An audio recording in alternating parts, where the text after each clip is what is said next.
Amen.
kuimba luimbo na bidii na pati.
Ésaïe 65, 17 et 20. Page 309, soit à 40e continent. Ukuyimba luyimbo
Senhor.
Mayele,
Kuyemba Luyembo na Bilili, temps de la peine.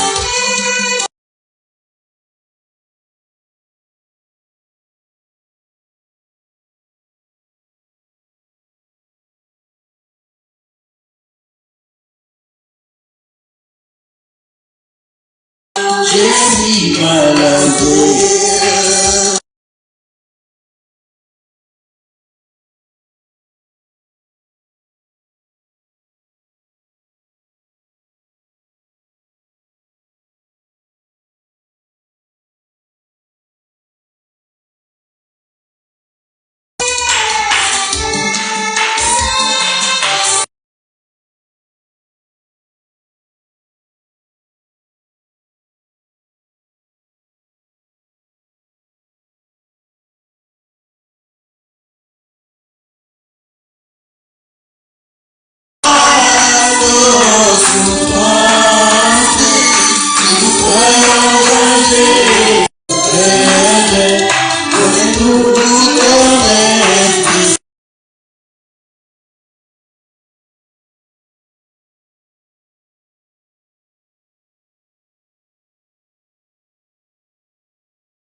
Soyons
Nazeline Yokoro, page 78, numéro 83, dans les requêtes de Bantou. Amen.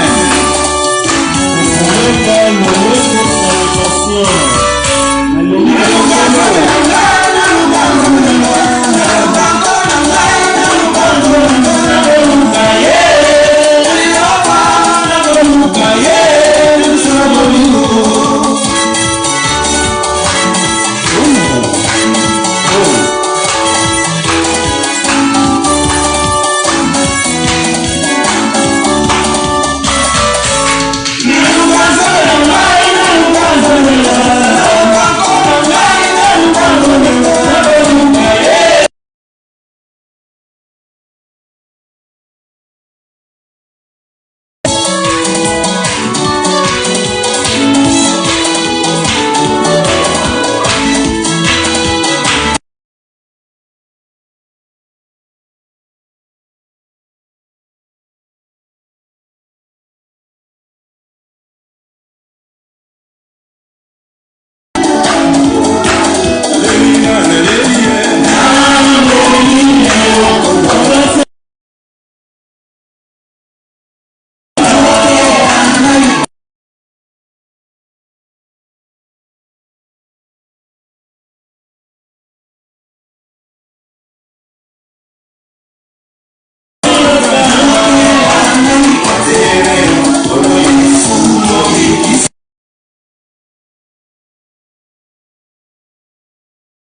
Biblia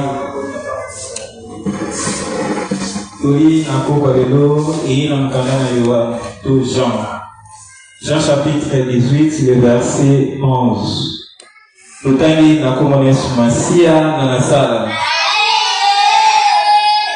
Yesu alobi na Petero eti kotisa mopanga na yo kati na loposo nango na yango kopo oyo epesi tata epai na ngai na mila yango te question. Amen boda. Usongeli pona boki malamu. Toli na pokwa lelo ina mkanda na Yohane to Jean. Jean chapitre 18 le verset 11. Totani na komo Yesu masia na nasala. Yesu alobi na Petero eti kotisa mopanga na yo kasi na loposo na yango kopo oyo epesi tata na ngai na mela yango te question. Amen boda. Ya sunga abakela pesa kimia na mutino sa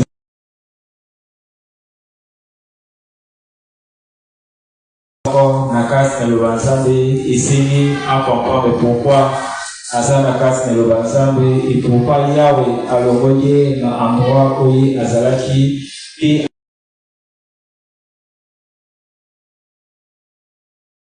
à comprendre le sociolito arrivé ya loba na kasi na mokili mutu akozala susu na kasi na susi ya mokili te mutu akozala na désir ya kosepesa ezali nzoto te mais mutu akozala na tristesse ete tous les jours aba toujours na kosala ezali mokano na Yahweh. Amen bota.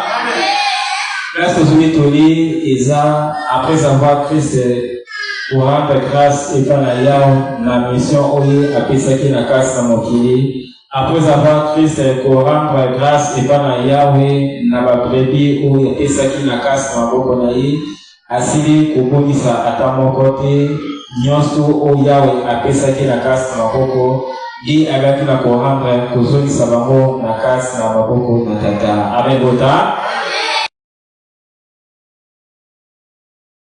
Nata ya arrestation na ye na kasi nata arrestation Christ azwaki ba disciple na ye kakendaki na endroit quelque part na kasi na jardin o bazaki na habitude ya kokende kovanga mpona koluka kosalisa to koenseigner ezali ba disciple na ye ekomaki na temps ya arrestation ntongo bakendaki na kasi na ambwana Juda ayaki na ba principaux sacrificateurs mpona koya kolivre Christ na kasi na maboko na bango. Amen bota. Aba kokoma na bango na kasi na mbwana balukaki ete baka na Christ mais na kasi na ngo Juda apesaki signe alobi na kasi na signe mutu ona kokende na kobeze nde mutu ye wana esengi boba na kozwa ye ntango mpe bakomi na kasi na esika Christ atuni bango boye bozoluka nani après avoir Christ kotuna bango bazongaki nsima mpe babaki na kokwea na mabele 3 fois na kasi na 3e fois nde Pierre alukaki asevange na kasi na oye azalaki na mwana maboko. Amen bota.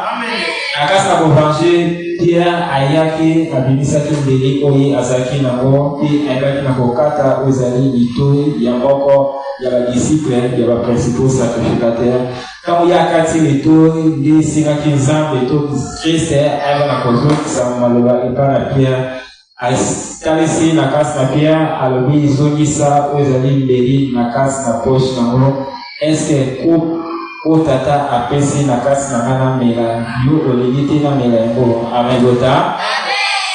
Na kasi na contexte ya verset elingi koenseigner nini mpe elingi kotalisa nini oui makomi ekomamaki esengaki molimo eya epesa bososoli na kasi na baécrivain epesa bososoli na kasi na bato bayoki. Amen bota. Parce que tant que molimo eyaki te ezalaki difficile pour que na baécrivain va comprendre écriture oyo ekomami ezalaki difficile pour que bayoki va comprendre mpe nani oyo Yahweh alingaki koenseigner na kasi na mokili mais na kasi na contexte ya verset elingi kotalisa ete batalisi te personnalité batalisi moto oyo aza charnel mpe batalisi moto oyo aza spirituel. Amen bota. Na kasi na moto aza charnel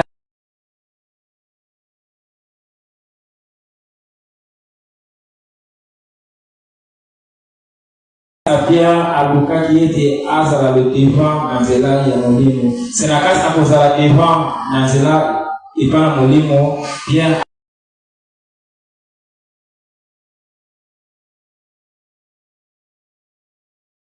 ayeba na komela ezali couple wana. Amen bota.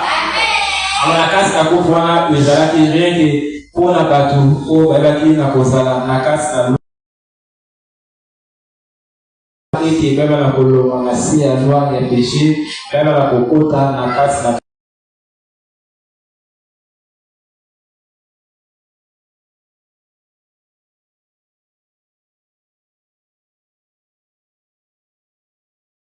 de Christ amonissamaki na kasi na likolo nde yawe atindi na kasi na mokili. Objectif na ye ezalaki rien que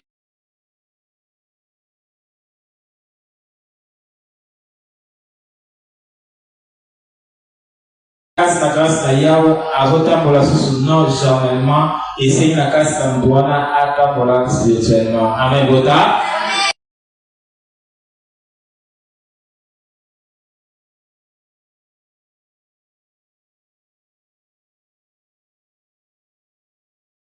Moto a comprendre bososoli ya Nzambe na kasi na mokili. Pourquoi Yahweh azotinda autant de prophètes et pourquoi Yahweh atindi mwana ye na kasi na mokili rien que pour la koluka ko ramener ko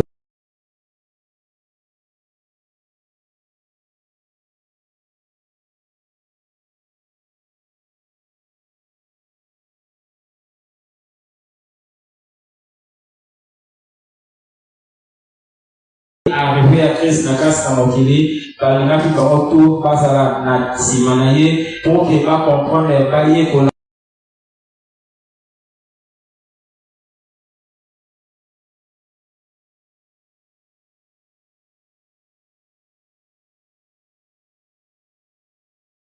Christ était. C'est pourquoi bayebaki toujours kozala le devant, balukaki kozala le devant na doctrine au Christ ayaki nango. C'est pourquoi Pierre pe na kasi na ye ole a comprendre la mission ya Christ na kasi na mokili. Pierre accompagnaki ki alukaki a se venger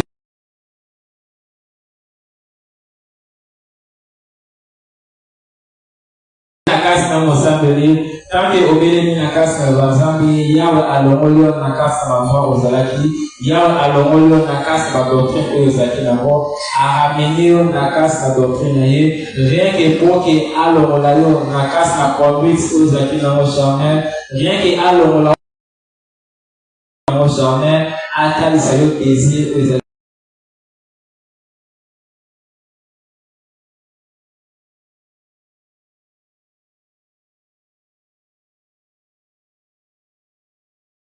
tant que yo okomi homme spirituel, ezosenga na kasi na yo ete olongwa na kasi na vengeance, ezosenga na kasi na yo ete olongwa na kasi na haine ozalaki nango, ezosenga ete olongwa na kasi na impatience oyo ozalaki nango, ezosenga ete olongwa na kasi na infidélité oyo ozalaki nango, mais na kasi nango ezosenga ete ozonga na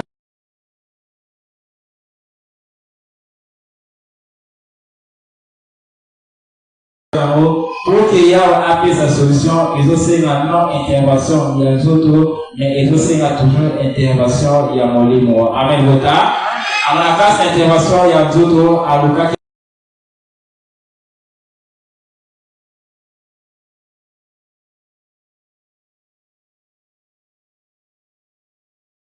Tukilai kobele la Yahweh, tukilai la casa de l'église, tulukaki to sala ezali volonté na biso et non la kosala volonté ya molimo. Amen bota.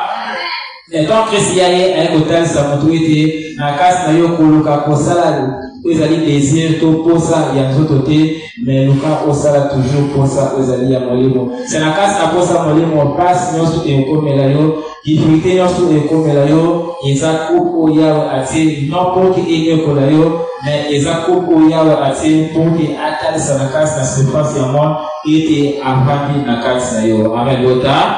Alors na kampe Christ ayaki pour que atalisa na kasi na mokili ete azali mwana ini Christ oye yawe atili na kasi na mokili mpona koluka kosauve ezali mokili. Amen bota. Imete na kasi na mosambeli tanki oza na kasi na lobanzambe, peut-être na kasi na yo tanki ozodemere na kasi na lobanzambe, Et na kasi na yo yawe pourquoi a placé na kasi na loba eza pour que ome ma charge ezali ya famille na yo eza pour que ome ma charge ezali ya bandeko na yo pour que na kasi na yo na kanda na yo pour que libota na yo beba na kozala sauvé na kasi na mokili amen bota alors tant que na kasi loba zante oza ambassadeur to ambassadrice ya libota na yo alors na kasi na tant que oza ambassadeur ya libota na yo comprendre pourquoi Yahweh a placé la casse de l'ensemble, comprendre pourquoi Yahweh a l'envolé la casse de la doctrine que vous allez charnel, Yahweh a amené la casse de la doctrine que vous allez spirituel, rien que pour nous, on comprend que vous avez la casse de la doctrine, rien que on comprend que Yahweh a placé pour que vous ayez ma charge que vous allez y a libota na yo. Amen. Alors, tant que vous avez ma charge, il y a libota, comprendre ça, effort, il y a pour comprendre tout ça, il y a molimo. C'est la case à posa molimo, et ça non pour qu'il y ait ça la vengeance. La posa molimo, et ça non pour qu'il y ait la case à conduite aux acquis charnel. Mais pour ça, il y a molimo, et ça pour qu'il y ait la case na yo, au côté la case na grâce na Yahweh. Amen, bota. Alors, ça effort, la case na ensemble, quand il y a la case na ensemble, comprendre pourquoi Yahweh a mis la case na ensemble. Ceux qui vont se écoutent la case na yo, c'est la case na yo okozala susu na difficulté mo pia na case na mokili souffrance nyonso ekomela yo ekozala non na case na désir ya mokili mais ekozala toujours na case na volonté na Yahweh amen bota alors na case na souffrance wana aide ya mokili ekokoka kosoutenir to kolongola souffrance oyo Yahweh ati na case na ote parce que Yahweh ati souffrance wana après souffrance wana de Christ alaki na koporter ezali couronne de gloire amen bota alors la casse na couronne de gloire pour que nous apporter couronne wana ici naïe aleka na chemin au Christ aleka kinango c'est la casse na chemin au Christ aleka kinango tant que mokili bainaki tant que mokili balobaki n'importe quoi na casse naïe tant que mokili babengaki magicien yo pe septembre été mokili bakoina yo mokili bakobwaka yo pourquoi parce que aussi pourquoi na casse na nzela ya molimo amen bota alors c'est là molimo na casse na mokili et vous allez ouvert à travers le bazar c'est la casse le bazar et de te faire comprendre et aux arabes sosoli on comprend que posa ya molimo ezani na casse na yo posa ya molimo ezani que yo toujours ou va passage la ezani ya posa ya molimo ezani que yo toujours ou va toujours na coramba ezani grâce et pas na ya parce que la casse la grâce aux oranges et pas na ya à travers ma joli et la grâce aux oranges et pas na ya la souffle de vie oye apesio aux oranges de grâce et pas na ya na maignos tu oye aza comporter na casse na yo tant que ozo résister na casse na mobili ye aza toujours pene na yo pour na koluka ko soutenir yo na casse na difficulté nyonso amen bota amen zamba loba ya Christ et par la pierre à taille pierre aïba kozala le devant na nzela molimo te mais azala toujours na sima pour que molimo est guidé c'est molimo eyaki à travers Christ qui ayaki kotalisa na kasi na moto ete avanda na kasi na vengeance te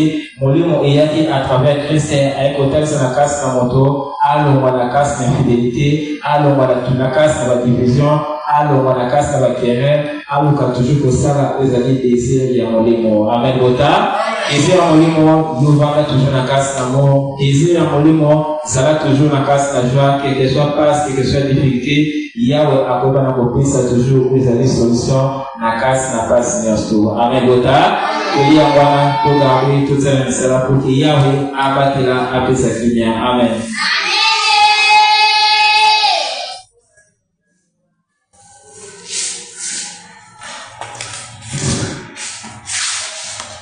Amen. C'est vrai pour la victorie à travers le pays à la citoyen à malopezo talima à quatre na Christ de Nazareth na disciple na muyeko et le pays oyo tozomo la parole yé à travers sa grandeur. Tozali pe na bato bazali ba disciple comme si batei comme si basakoli amen oh amen bota akata batei na kata basakoli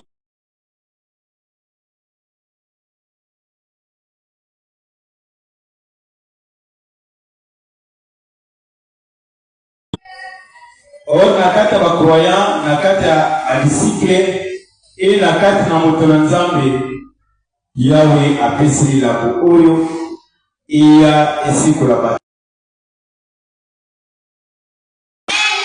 Amen buta. Amen. Or nakata mkili la boyo ezui basali. Ezui bandimi. Ezui ba pakani. Ezui ba ate. Ezui ba Isanisi bamone esika moko. Amen buta. Quand parole sanisi batu nyonso wana esika moko ezosenga ososoli, ezosenga compréhension, ezosenga mubamu na tata. Amen buta. Amen.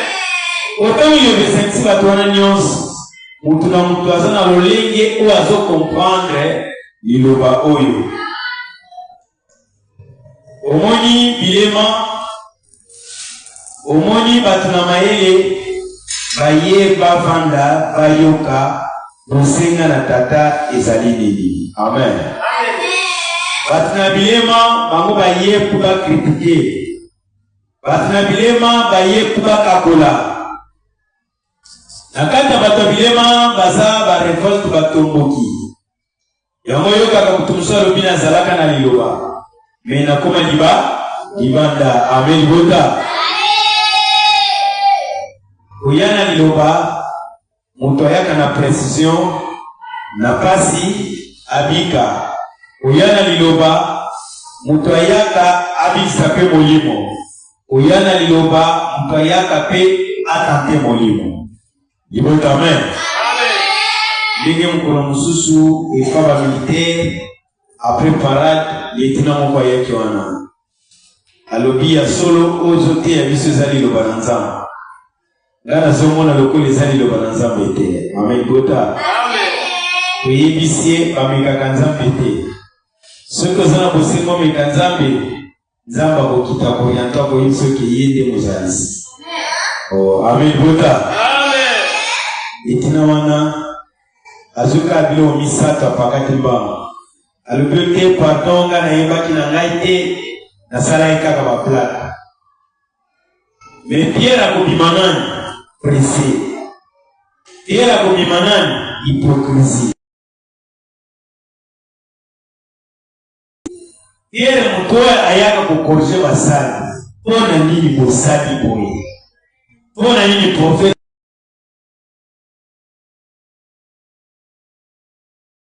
Pona nini prophète alobi sene kozalate?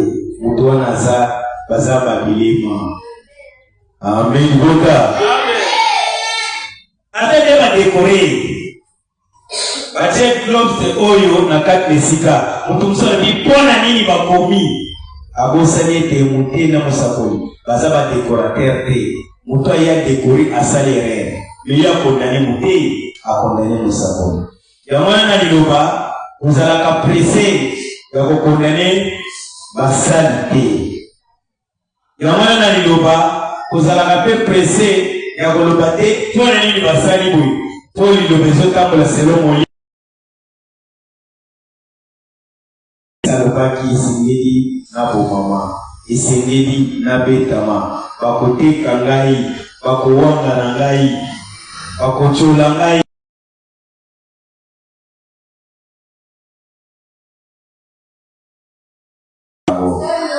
Amen buta. Abikaka batanda kunanga moko. Banani bakowanga na yo. Abikaka bato bayoka kanga butipemo moi. Yamoni sakralera yembi mokili bazuluka kobebisa liloba. Mokili bazuluka kobubisa liloba.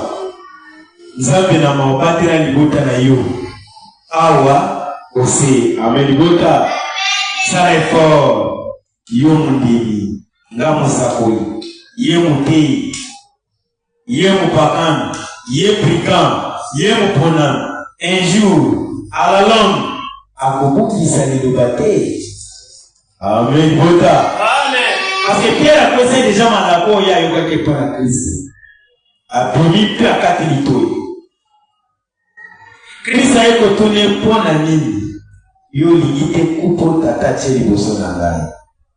Amen. Vota. Amen. Kaka mati ito ya zomisi. Tiana mutu na yo. Batei. Basakoli. Baye kolongola batu na kata bakupa mabe. Mutu fa profiter. Santa fa profiter batu. Na kata mki. Esenge akotsa bango na mabe. Amen. Vota. Amen. Akotsa batu mabe nini. Isengo. Ya komela. Ya kolangwa. Ya kolata, ya babote, ya kubomisa nzoto, baye, ndongoni bakiseye, mukameli, aya monene, mukapakoli, aya pembe kuwatala ye. Amen. Bota. Ena kanti tuye bina liloba. Abi, buzu ya mukili, ezo kumisa bata. Abi lelo nyonso bisema mukili, ya mwe bebi mutunama, na mabe. Amen. Bota. Yeka kende koteka Kristo pona nini po biloko na mokili. Akende koza nini mongo. Akamata kinini mosolo. Yupo koteka liloba na kotonga. Amen. Bota. Yupo koteka liloba na hipokrisi. Nikambo yebi keza bongo te, me mutokoti fiti aka lobila ndinga mabe.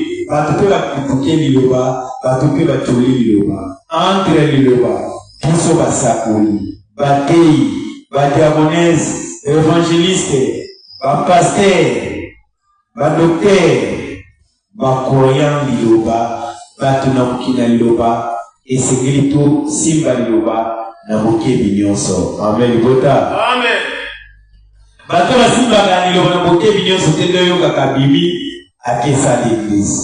Abimi akomotola liloba. Abimi akomotuka basali. Abimi akomokritike mandima liloba. Bato balimaka wana basala ka révolte bakoma kasende pona ko comprendre volonté na Yahweh. Amen. Bota. Nika kosala effort. Sobe kososola liloba ekozala esengo. Yakomoni bapastan babukisa bato na baveye. Bapastan babukisa bato na retraite. Bapastan babukisa bato na pesa peso pambola. Liloba eye ko libere mutu opesa peso pambola mate zala na kimia sala oyo eza kosenga na Yahweh. Batimbaiki babetaka mabaku balongoli musali oyo mpona nini? Mpona nini profete alongoli musali oyo? Tant prophète atindaki musali l'église wana. Atunaki yo mutimi? Oh, amen. Bota. Amen. Ezaka bere. Atala ndeko nanga basali badeplace. Basali msu babetali baku. Mpona nini balongoli nga? Na sisi na mission na ngai te. Yawa yebi. Pourquoi longoli yo? Oya ndini mususa kasali likambo simbi te. Abetili baku. Na yebi te. Na yebi saki basali. Oyebi te. Peut-être mitambo za liboso. Oyebi te. Peut-être miambo za liboso. Yango muli lobe kolakisa mutu na mayele akososola mabe. Akomibomba. Bazoba bakolika wana. Bakozoni etumbu. Pe osokema otosa Yahweh. Yango balibia mwana ndeko tolanda nkolo. Otokoma na lolo. Toluka nkolo. Oyo nakata liloba, oluka te bandima yo. Nakata liloba, oluka te bamona yo. Me nakata liloba, lukaka osala malamu. Oyo komodifie molimo na yo. Na mkono suka omo na misu na Yahweh. Amen. Bota. Amen. Malamu yo kosala. Ina ngamba basali. Ina ngamba prophète, ina ngamba église, ina ngamba ba fidèle, ina ngamba ba pakani. Yo sala kaka malamu. Omoni terme moko ba bimisa ba kantiki, ba finga, ba tonga, ba komona Yahweh te. Albisilita tant ya grâce. Nana moja grâce oya ya bililo iloba. Mututu azo critiquer sacranaire. Mututu azo critiquer basali. Mututu azo critiquer mandima liloba. Mututu azo critiquer doctrine liloba. Moyen a palper le bon na Yahweh ezate. Parce que liloba oyo, maponami oyo, basali oyo, sacranaire, baye na volonté mutuke mais baye na volonté na yawo yango moni basali nyonso baza na bapays na bamboka na monde entier bake kosala volonté mutuke bake kosala volonté na yawo yo mpe mundimi salaka effort osalaka volonté tata yo mpe mundimi salaka effort oyamba liloba na bokeseli te yo mpe mundimi salaka effort na malamu ozosala omirimiri te olobaka te ezalaka libaku te ntango ozosala malamu batindikaka yo te amelibota wana soki tosali bongo kolo akoyeba nge kobatela tomoni jidasi batindikaki ye atali mpe akakei bapesi mbongo babitokende tokanga mesiya Pierre katali alobi te nga lokola nayekola nayebi ndenge ezalaka abimisi mpe akati yo kokataka te libota amen ntango yoyokaka likambo ya frère na église okataka mabe te ntango yoyokaka likambo motei na église okataka mabe te ntango yoyokaka likambo mosaboli na église okataka mabe te okimaka mbangu mpona kokondane mbala moko te ofuku tuna oyoka ya malamu to ya mabe yango liloba na nzambe ekabuke balobi tika mabe sala mala soki okomprendre terme wana seke kobotama mutu fa bata kotika mabe seke kufa mutu atikaka mabe seke kotambola mutu fatikaka mabe seke kolia mutu fatikaka mabe seke kovanda na mutu fatikaka mabe ebayike mpe bazalaka na kati eglize bazotonga libota amen bayike mpe bazala na kati eglize bazodokola bana bayike mpe bazala na kati eglize bazolina bana bayike mpe bazala na kati eglize bazambeli bango na bango nazosepela na ye te ye azolakisa biso nini ye nde aza nani ye nde alingi akoma nani na liloba moto akomaka nani te me na liloba moto atambola na kobanga yawe sala effort na moke na ebele même bato ya mosika même bato ya pembeni tozala na réserve même na misala owelelaka te pire awelelaki libota amen ele mayebaki maloba kriste ezalaki mingi epa na ye nde awelelaki omoni suka nango ye moko pierre awanganaki kriste na nazareth yango moni liloba eza bien mpona kolanda yango moni liloba eza cour eza malamu ndenge tozosakola oyo eza malamu ndenge tozoteya eske tokokoma ntina suka eza malamu ndenge tozoyoka eske tokokoma ntina suka amen bota olilako ye kosenga bato botusi olilako ye kosenga moto akoya na volonté oyo akomimonisi nde omoni boyembi apocalypse 22 moto na misala mabe akosala mabe oyo misala na mabe osalelaka yango wapi na église na bavoisin na basali na bapakano na bandimi na quartier amen bota otoyeli batanga yango eyaka fo yeba ezwaka église ezwi basali ezwi bapakano ezwi bandimi ezwi na leta liloba to omoni boye soki tolie ye ezozwa kategori nyonso na kati na kategori nyonso yo kozala wapi nde balobi na kozala wapi na mokolo ya mokolo ezwa koya na koloba nini akotuna nga nyonso nga nasalaki ose yango na oyo nyonso osalaki na se tikaka mabe banda kosalaka mala amen bota tolina kokuse yango wana totelemi mpona la ville sainte.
Amen.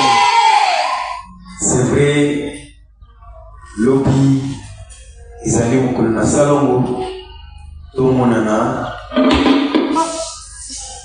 en a lobby, la parquet, grande distance, la troisième parquet, on a cours d'appel, privé, parquet, on a tout le monde en a tombeau, tout y va dire que ça la fait Salongo. Et que ça la paix malade. Amen. Amen. Bota. Pour ça n'a été quelque chose que ça n'a pas papa. Et ça c'est la dimanche pour moi bakiti. Pour ceux qui bakiti. Pour louer bakiti, ils ont à la moins 20 kits. Ils ont à moins 10 000 francs. Et tout ça dans la volonté on a pris à la paix malade. Amen. Bota. Si tu sauves du paix à Bissomoko, ils ont à la paix bien. Zalaka na volonté wana akulukaka bakiti zalaka na volonté wana akulukaka mega awa ba procédure et comme la page eza kosenga exigence et comme osenga fou dépense parce que ceux qui esali dépense ne siko page wana et continuer ko travailler malamu. Amen. Boka amen. Ndeko balandaka biso kokotia maboko na page ezosenga bafigire yango na kati ya page ezosenga mega oyo balandaka mpe oza capable ya kosungaka mpona mega parce que yango mpe ezosunga na page wana oyo tozosenga eza liloba na nzambe ezali église alotya te me ezali page ya église liloba na nzambe na page wana ebele bandimeli na page wana ebele bayambi liloba na page wana ebele pe totindi même na ba groupe ya liloba même na ba cellule ya liloba na ba pays pe ba pays mingi bandeko bazoyamba orientation ezozala pe malamu. Amen. Amen. Buddha mayebi seza boye lobi ekomosakoli akitali mpona kotika ndenge esenga makepa moto na nzambe. Moto na nzambe asepelaki makasi na libota na loja atindaki mbote encourageaki biso. Moto na nzambe alobi kotombwama eza komonisama na kati na libota. Amen. Moto na nzambe alobi nyonso tokosala oyo aza na biso longo loboko na yawe ezali kati na libota na ye. Amen. Amoni balance, amoni kotomboma, amoni élévation. Alors tout continue bongo oyo na bolingo abotika biso te. Amen. Parce que biso tozalaka ba représentant te, so tozali bato toza simple représentant ye wana ye mei aza na Kinshasa. Amen. So tozali comme si instrument tozotambusama na loi mpe na mobeko na ndenge oyo makambo ya kolobela nde tokotambola bongo. Yo mpe mibatela benediction yango nozoyoka, lipamboli yango nozoyoka, élévation yango wana eza komonisama. Nana kosimba yango, nana kozwa yango moto ya mibateli ata boyi selo liloba. pays Sakabino, à la province, à Kiliza la Kasala. Au moins, dans le secteur Moussous, Abomi, chef de poste de la police.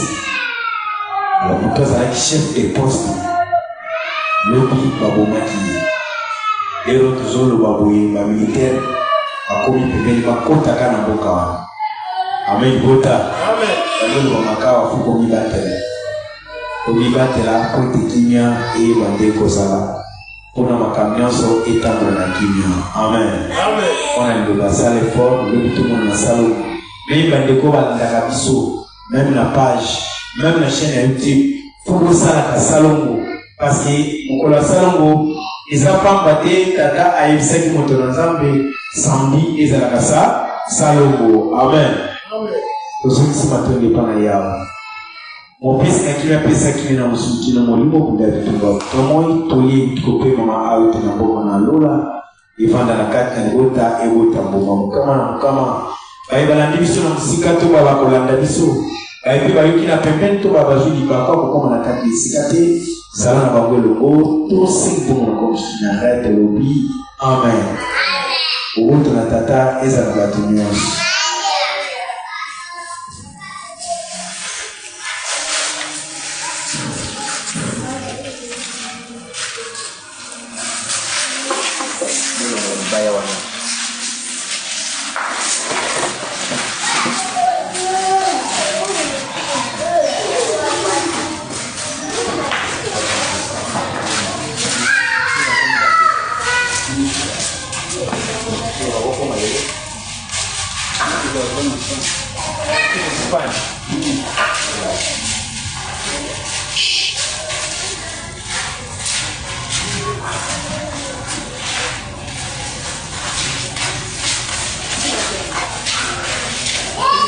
Ça va, merci.